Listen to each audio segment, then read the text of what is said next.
அமைச்சர்களுக்கு ஒதுக்கப்பட்டுள்ள துறைகள் தொடர்பிலான வர்த்தமானிக்கு அமைய ஒரு சில அமைச்சுகளின் கீழ் இருந்த பொறுப்புகள் மற்றும் நிறுவனங்களில் மாற்றம் ஏற்பட்டுள்ளது. இலங்கை மத்திய வங்கி, இலங்கை பிணையங்கள் மற்றும் பரிவர்த்தனை ஆணைக்குழு, தேசிய இளைஞர் சேவைகள் மன்றம், ஊழியர் நம்பிக்கை நிதியம், மக்கள் பயன்பாட்டு ஆணைக்குழு உள்ளிட்ட 20 நிறுவனங்கள் தேசிய கொள்கை மற்றும் பொருளாதார விவகார அமைச்சராக பதவியேற்றுள்ள பிரதமர் ரணில் விக்ரமசிங்கவிடம் ஒப்படைக்கப்பட்டுள்ளன.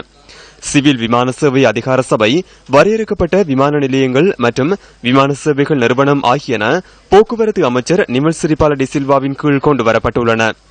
போலீஸ் திணைக்களம், அபாயகர ஊடகங்கள் கட்டுப்பாட்டு சபை, சிறைச்சாலைகள் திணைக்களம் உள்ளிட்ட நிறுவனங்கள் சட்டமும் ஒழுங்கும் மற்றும் சிறைச்சாலைகள் மறுசீரமைப்பு அமைச்சர் திலக் மாரப்பனவின் பொறுப்பில் உள்ளன.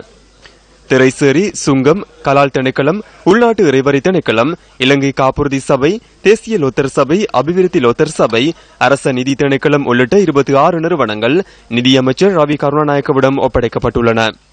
அனைத்து அரச வங்கிகள், ஸ்ரீலங்கன் மற்றும் மிஹின்லங்கா நிறுவனங்கள், இலங்கை காப்புறுதி கூட்டுத்தாபனம் உள்ளிட்ட 19 நிறுவனங்கள் அரசு தொழில் முயற்சி அபிவிருத்தி அமைச்சர் கபீர் ஹாஷிமின் கீழ் கொண்டுவரப்பட்டுள்ளன.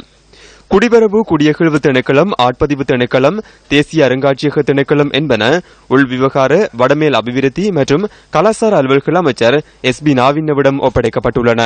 நகர அபிவிருத்தி அதிகார சபை, இலங்கை காணி மீள் நிரப்புதல் மற்றும் அபிவிருத்தி கூட்டுத்தாபனம், தேசிய பௌதீக திட்டமிடல் திணைக்களம் ஆகிய நிறுவனங்கள் மாநகர மற்றும் மேல்மாகாண அபிவிருத்தி அமைச்சர் பாட்டலி ஷம்பிக் ரணவக்கவிடம் கையளிக்கப்பட்டுள்ளன.